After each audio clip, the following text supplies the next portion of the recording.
Hello बच्चों, तो अपन rapidly varied flow पढ़ रहे थे। रैपिडली वेरिएड फ्लो में मैंने दो चीज़ें आपको बता दी थी। सबसे पहले हाइड्रोलिक जंप, सबसे पहले आपको बताया था कि रैपिडली वेरिएड फ्लो होता क्या है। उसके बाद रैपिडली वेरिएड फ्लो में पहला जो टॉपिक था वो था hydraulic jump and standing wave, ठीक है। और उसके बाद अपन ने पढ़ा था डेप्थ ऑफ हाइड्रोलिक जंप की, जो डेप्थ आएगी हाइड्रोलिक जंप की वो कितनी आएगी, इसको मैंने बताया था d1 माइनस d2 को ये अपन क्या बोलते हैं, या d1 minus d2 capital d1 minus d2 को ये अपन क्या बोलते हैं, डेप्थ ऑफ हाइड्रोलिक जंप, ठीक है। डेप्थ ऑफ हाइड्रोलिक जंप बच्चों आज अपन पढ़ेंगे कि जो ये हाइड्रोलिक जंप है उसकी वजह से एनर्जी का लॉस कितना होता है ना। तो आज का जो टॉपिक है वो टॉपिक है energy loss due to hydraulic jump. बहुत ही आसान सा टॉपिक है, ये सबसे इजी टॉपिक है। देखो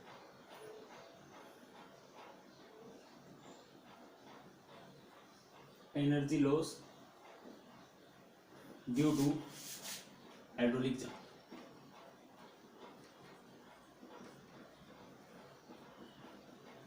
energy loss due to hydraulic jump. देखो बच्चों, अगर मैं बात करूं एनर्जी लॉस HL, क्योंकि हेड के टर्म में ही बात करूंगा, तो बात की जाए E1 माइनस E2।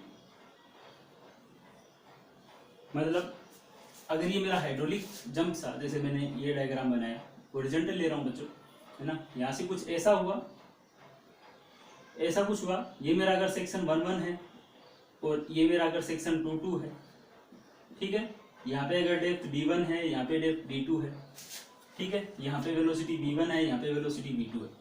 तो यहाँ पे जितनी एनर्जी होगी माइनस इतनी एनर्जी, इसमें से ये वाली एनर्जी माइनस कर दूंगा तो मेरा हेड लॉस आ जाएगा कि इतना हेड या एनर्जी का कितना लॉस हुआ। अगर इसमें से यहाँ पे जो एनर्जी थी इसमें से ये एनर्जी माइनस कर दूं तो मेरा क्या आएगा, एनर्जी का लॉस आ जाएगा। मुझे ये तो फाइंड आउट करना है E1 माइनस E2, ठीक है।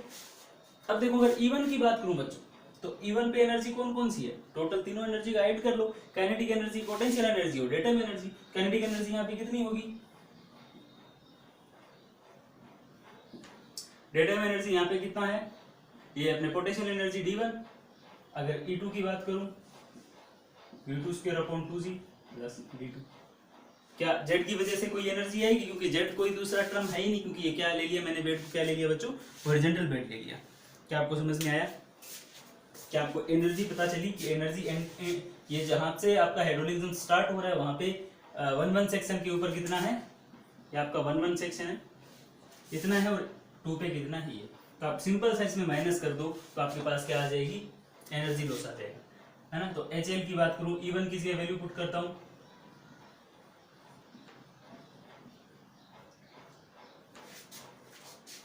बहुत आसान है बच्चों, बिल्कुल भी ऐसा ऐसा मानो इसमें कुछ भी नहीं है। बस थोड़ा सा एक जो पिछले डेरिवेशन जो अपन ने किया था उसका एक जो रिजल्ट है वो इसमें काम आएगा, वो मैं आपको बता देता हूँ कौन सा आएगा। तो जैसे ही HL की आप वैल्यू निकाल दो, इस डायग्राम को मैं हटा देता हूँ।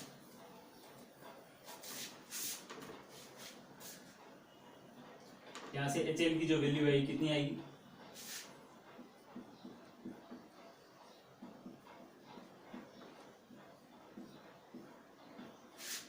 माइनस, अगर इसमें से इन दोनों में से अगर माइनस कॉमन लूंगा तो बच्चों आगे पहले क्या आएगा, D2 माइनस D1,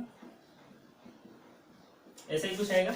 माइनस मैंने कॉमन ले लिया तो D2 माइनस का होगा और D1 प्लस का होगा, ठीक है। तो ये देख लो, माइनस अगर मल्टीप्लाई करता हूँ तो D2 माइनस का होता है और D1 प्लस का होता है, ठीक है। यही रिजल्ट आएगा आपका, HL की वैल्यू यही आएगी, ठीक है।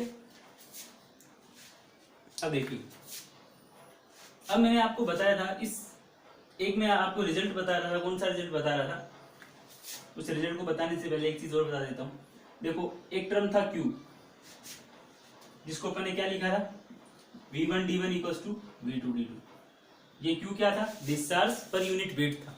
Q क्या था, डिस्चार्ज पर यूनिट वेट। तो क्या यहां से V1 स्क्वायर की जगह मैं ये पुट कर सकता हूं Q square upon D1 square, कर सकता हूं, क्योंकि इन दोनों तरफ स्क्वायर कर दो तो Q square V1 square D1 square, और V1 स्क्वायर की वैल्यू कितनी आ जाएगी, Q square upon D1 square. ऐसे ही V2 स्क्वायर की वैल्यू कितनी आ जाएगी, Q square upon D2 square. क्या ये अपन लिख सकते हैं, ठीक है। तो यहाँ पे V1 और V2 की जगह वैल्यू पुट कर दो, V1 की जगह वैल्यू पुट की तो कितना आया, देखना कुछ गलत ना करते हैं अपन, यही 2g d1 square minus d2 minus d1। ठीक है, कुछ भी गलत नहीं है। मैंने सिंपल सा क्या किया है, यहाँ पे q की वैल्यू है वो इसके अंदर पुट कर दी है। इस v की वैल्यू पुट की तो v की वैल्यू कितनी, q square upon d square, और 2g पहले का एज इट इज था, कोई दिक्कत वाली बात नहीं है। तो ये आपके पास रिजल्ट आ गया इतना। इतना आप नोट डाउन करो, उसके बाद दोबारा स्टार्ट करते हैं।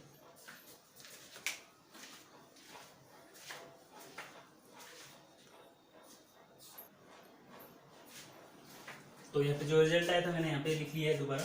देखो HL equal to Q square. अब देखो बच्चों, पिछले डेरिवेशन में एक रिजल्ट आया था d1 प्लस d2, आप चेक कर लेना, अगर आपको थोड़ा सा डाउट हो तो पिछला वीडियो देख लेना।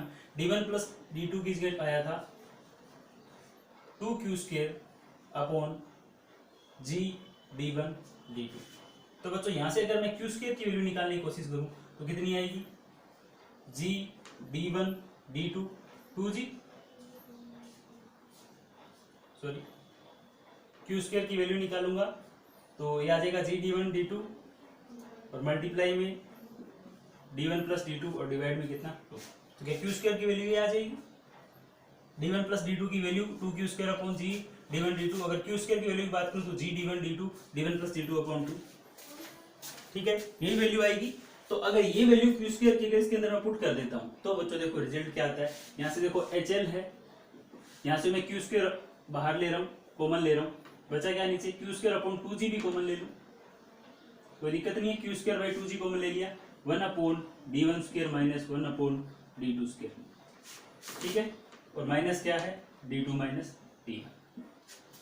ठीक है, अब यहाँ पे q स्क्वायर की मैं क्या कर रहा हूँ बच्चों, वैल्यू पुट कर रहा हूँ। देखो q स्क्वायर की वैल्यू पुट कर दो, g d1 d2 d1 plus d2 upon 2, और यहाँ जैसे ही इसका मैं एलसीएम लेता हूँ बच्चों कितना आएगा, d2 square minus d1 square upon d1 d2, नीचे d1 स्क्वायर और d2 स्क्वायर, यही आएगा। देखो यहाँ पे d2 square d1 square d2 square LCM आ जाएगा d2 square minus d1 square upon d1 square d2 square. ठीक है, और माइनस क्या होगा d2 माइनस d1, क्या यही आएगा। मैंने क्या किया सिंपल सा, एक 2g दी है q स्क्वायर अपॉन 2g, देखो q स्क्वायर की वैल्यू थी ये वाली, पुट कर दी, नीचे 2g था ऐसे का ऐसा लिख दिया, और 1 upon d1 square minus 1 upon d2 square को मैंने क्या कर लिया, एलसीएम लेके सोल्व कर दिया। देखो क्या चीजें डिलीट तो आपने कैंसिल हो रही है, g से g कैंसिल हो रहा है। ठीक है, HL इक्वल्स टू, यहाँ पे देखो बच्चों d1 स्क्वायर d2 स्क्वायर है, ऊपर d1 d2 है, तो क्या एक d1 d2 कैंसिल हो जाएगा, बिल्कुल हो जाएगा। तो HL इक्वल टू आ जाएगा आपके पास d1 प्लस d2, यहाँ से केवल d1 प्लस d2 होगा। इसको मैं क्या लिख सकता हूँ, ये वाले टर्म को,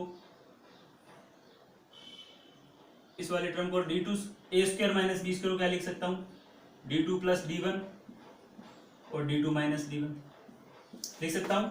a square minus b square को a plus b a minus b। ठीक है, और नीचे क्या टर्म बचा, एक तो बचा 2 2 जा 4 d1 d2।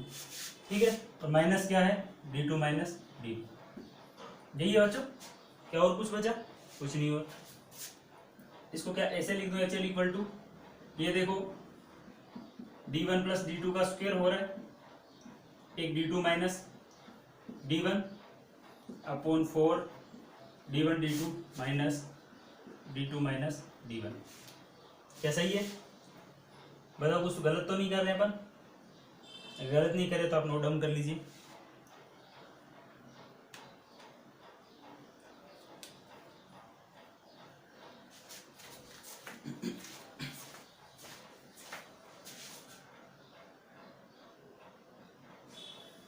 आगे देखिए बच्चों, इसमें भी d2 माइनस 1 है, इसमें भी d2 माइनस 1 है। क्या HL की वैल्यू निकाल रहे हैं अपन, d2 माइनस d1 कॉमन ले लूं। अगर d2 माइनस d1 कॉमन लेता हूं तो बच्चों बताना यहाँ क्या बचेगा, d1 प्लस d2 का स्क्वायर अपॉन 4 d1 d2, और माइनस क्या बचेगा 1, क्योंकि इधर क्या है ये एक टर्म कॉमन ले लिया तो क्या बचेगा 1। ठीक है, ये d2 माइनस d1। अब इसका एलसीएम लोगे बच्चों, देखो अगर इसका एलसीएम लूं तो कितना आएगा, d1 square plus d1 plus d2 का square minus 4 d1 d2 upon 4 d1 d2। अगर मैंने इनका एलसीएम लिया तो कितना है 4 d1 d2 आया। अगर इसमें डिवाइड करूंगा तो ये d1 प्लस d2 स्क्वायर ही आएगा इधर तो, और माइनस कितना आ जाएगा 4 d1 d2, यही आएगा बच्चों इक्वल्स टू। अब इसको ओपन कर दो, कितना आया d1 square plus a plus b का होल स्क्वायर और माइनस 4 d1 d2 अपॉन क्या आएगा 4 d1 d2। ठीक है, इसमें से आप देखोगे ये प्लस का 2 है, ये माइनस का 4 है, तो इसका मतलब अगर इसको हटाऊं तो इधर क्या बचेगा, केवल माइनस का 2 बचेगा, क्योंकि प्लस का 2 था माइनस का 4 है तो माइनस का 2 बचना चाहिए, माइनस का 2 d1 d2 लिख दिया। अब बच्चों d2 माइनस d1, अब ये ऊपर वाला पार्ट देख सकते हो a square plus b square minus 2ab, इसका मतलब ये d2 माइनस d1 का क्या है होल स्क्वायर है, और डिवाइड में क्या है 4 d1 d2। अगर इसको आप लिखने की कोशिश करोगे, ये भी माइनस का था तो ये कितना हो जाएगा d2 माइनस d1 की पावर 3 अपॉन 4 d1 d2। तो ये बच्चों क्या है, ये आपका क्या है HL, HL बोल सकते हो या EL बोल सकते हो, यही आपका क्या है एनर्जी लॉस है। तो आप बोल सकते हो कि हाइड्रोलिक जंप की वजह से कितनी एनर्जी लॉस हुई, इतनी एनर्जी लॉस हुई। अगर आपको d1 d2 की वैल्यू पता है तो आप इजीली आपको दे दे d2 और d1 की वैल्यू, मान लो आपको दे दे 2 मीटर और 3 मीटर, ऐसे वैल्यू दे दे, आप आराम से आप एनर्जी लॉस बता सकते हो कि कितनी एनर्जी लॉस हुई है इस हाइड्रोलिक जंप की वजह से। तो ये आपका जो आंसर है इसका, ये काफी इंपॉर्टेंट है, न्यूमेरिकल भी आ सकता है इसमें और आपसे पूरा डेरिवेशन पूछा जा सकता है। तो सिंपली बच्चों इस डेरिवेशन में अपन ने किया क्या, अगर वो दोबारा देखा जाए तो आपने केवल दोनों जो आपका हाइड्रोलिक जंप था उसमें फर्स्ट पार्ट 1-1 सेक्शन और 2-2 सेक्शन दोनों पे आपने क्या किया, एनर्जी देख ली कितनी है। एनर्जी सिंपल वही काइनेटिक पोटेंशियल और डेटम तीनों होती है, डेटम यहाँ पे थी नहीं तो काइनेटिक और पोटेंशियल दोनों टाइप की एनर्जी थी, पर हेड थी है ना, पर वेट थी, तो दोनों को ऐड कर लिया आपने। और जो अब एनर्जी का अब लॉस कितनी हुई है तो पहले एनर्जी फिर माइनस एंड सेक्शन पे कितनी एनर्जी थी, या हाइड्रोलिक जंप के 2-2 सेक्शन पे कितनी एनर्जी थी। ये सेक्शन अपन फर्स्ट और सेकंड सेक्शन जो लेते थे बच्चों, अपन ये वाला जो सेक्शन ले रहे थे अपन कैसे लेते हैं, ये दोनों सेक्शन है कौन से, ये आपका जहां से हाइड्रोलिक जंप जहां से हाइट स्टार्ट होना स्टार्ट होता है उसके जस्ट पहले, और जहां पे हाइट इंक्रीज होना बंद हो जाता है वो जस्ट वो वाला पॉइंट, दोनों पॉइंट वो लेते हैं। सिंपल सा आपने कैलकुलेशन करते कि एक बस जो फॉर्मूला था जो पहले का वो आपने यूज किया था, वो कौन सा था, क्यू स्क्वायर का आपने फॉर्मूला यूज किया था, जो पहले d1 plus d2 equals to क्या था 2q square upon g d1 d2। ये फॉर्मूला आपने क्या किया था पहले से यूज किया, पहले वाले जो आपने डेरिवेशन किया था उससे, और सिंपल सा डेरिवेशन मेरे हिसाब से आपको समझ में आ गया होगा। एक बार दोबारा देखना अगर समझ में नहीं आया हो, आप डाउट जो भी हो आप पूछ लिया करो, कमेंट में आप पूछ लिया करो कि सर ये समझ में नहीं आया तो मैं आपको बता दूंगा। और कोई भी टॉपिक आपको ऐसे लग रहा हो कि आपको ये भी पढ़ना है तो आप अलग से लिख सकते हो कमेंट में कि सर ये टॉपिक आप पढ़ाओ, मैं पढ़ा दूंगा। ठीक है, थैंक यू।